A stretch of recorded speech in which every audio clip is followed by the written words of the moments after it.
आज कहानी उस सीरियल रैपिस्ट की जिसके प्राइवेट पार्ट को लगभग 400 महिलाओं ने कोर्ट की सुनवाई के दौरान काट दिया और मौत के घाट उतारकर न्याय कर दिया। जी हां, ये कहानी उस गुनहगार की है जिसने एक नहीं, दो नहीं, बल्कि सैकड़ों औरतों को जहन्नुम का रास्ता दिखाया, उनकी जिंदगी जहन्नुम बना दी। ये कहानी उस हैवान की है जिसने एक महिला को तड़पने के लिए उसका स्तन काट दिया और उसी की बेटी के सामने उसे तड़पाता रहा और फिर उसके शरीर के टुकड़ों को काटा और लावारिश हालत में फेंक दिया।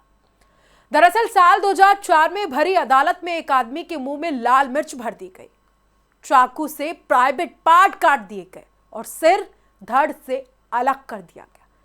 यह काम किया करीब 400 महिलाओं ने। अब आपके मन में यह ख्याल जरूर आया होगा कि ऐसा क्यों किया गया और किसके साथ किया गया। तो चलिए आपको भी आपके सवालों का जवाब देते हैं। आज हम बात कर रहे हैं उस शैतान की जिसका नाम सुनते ही नागपुर की महिलाएं कांप उठती थी, जिसने 100 से ज्यादा महिलाओं की जिंदगी तबाह कर दी थी और जिसे पुलिस को अपने इशारों पर नचाते हुए भी देखा गया। लेकिन उसी दरिंदे का अंत भी हुआ उन्हीं महिलाओं के हाथों जिन पर वो कभी जुल्म किया करता था। जी हां, ये कहानी अक्कू यादव की है। कहते हैं हर कहानी के दो चेहरे होते हैं, एक चेहरे पर खौफ और दूसरे पर हिम्मत। नागपुर के कस्तूरबा नगर की इस कहानी में दोनों चेहरे साफ दिखाई दिए। अक्कू यादव का बचपन झुग्गियों में बीता। अक्कू छोटे मोटे अपराध करते रहता और अपराध की दुनिया में अब वो गहराई तक उतर चुका था।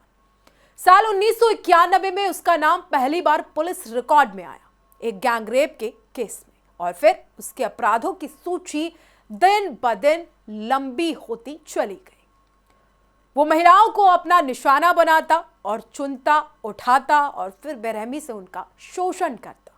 कुछ मामले में उन्हें मार भी डालता, शरीर के टुकड़े टुकड़े कर देता। अब सवाल उठता है कि एक अकेला आदमी इतने सालों तक बचा कैसे, वो बचता कैसे रहा? तो जवाब बेहद सरल है, पुलिस।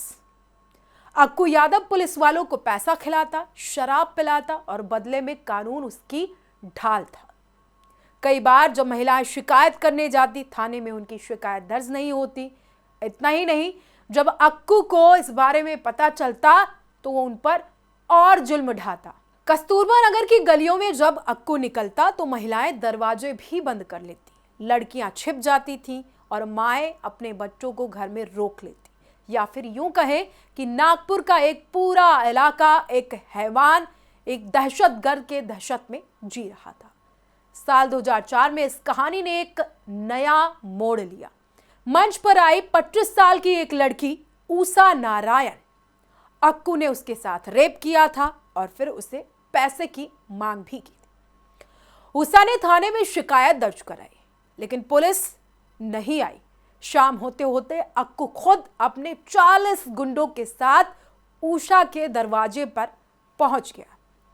ऊषा ने बिना सोचे समझे गैस सिलेंडर का नॉब खोला, हाथ में माचिस ली और चिल्लाई। उस पल में अक्कू भी डर गया। जीवन में पहली बार वो भागा और उसी रात कस्तूरबा नगर की महिलाएं भी जाग उठी। सालों का डर पिघल गया और हिम्मत जाग उठी थी।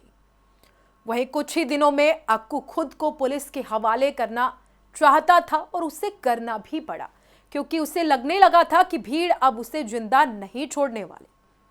13 अगस्त 2004 में कोर्ट नंबर 7 नागपुर की जिला अदालत, और उसी दिन का यह दृश्य ऐसा था कि सैकड़ों महिलाएं गुस्से से भरी आंखें, मुर्दा खामोशी और एक दरिंदा पुलिस की सुरक्षा में। जैसे ही अक्कू अंदर लाया गया, महिलाओं की भीड़ उस पर टूट पड़ी। अक्कू चीखा, चिल्लाया, भागना चाहा, लेकिन आज कोई भी दरवाजा उसके लिए नहीं खुला था। ना पुलिस उसके साथ थी, ना अदालत। उसे कोई भी नहीं बचा सका। महिलाओं ने उस पर ताबड़तोड़ वार किया, किसी ने चाकू से, किसी ने पत्थरों से और फिर किसी एक महिला ने उसका प्राइवेट पार्ट काट दिया। कुछ ही मिनटों में दहशत का बादशाह जमीन पर लहूलुहान पड़ा था, बेबस और खत्म हो चुका। घटना के बाद 400 से ज्यादा महिलाएं एक साथ अदालत के अंदर खड़ी थी। एक महिला आगे बढ़ी और बोली, हम सब ने उसे मारा है, हमें गिरफ्तार कर लीजिए। उनकी आंखों में कोई डर नहीं था, सिर्फ एक सुकून था कि अब उनकी बेटियां सुरक्षित हैं। पुलिस ने कई महिलाओं को गिरफ्तार किया, लेकिन कुछ दिनों बाद सब बरी हो गई, क्योंकि पूरा शहर जानता था ये हत्या नहीं थी, ये न्याय था। ये अक्कू के आतंक से महिलाओं की आजादी थी। इसी वजह से कोर्ट ने भी महिलाओं का ही साथ दिया। तो इसीलिए कहते हैं कि हमेशा सत्य की विजय होती है, असत्य की हार होती है।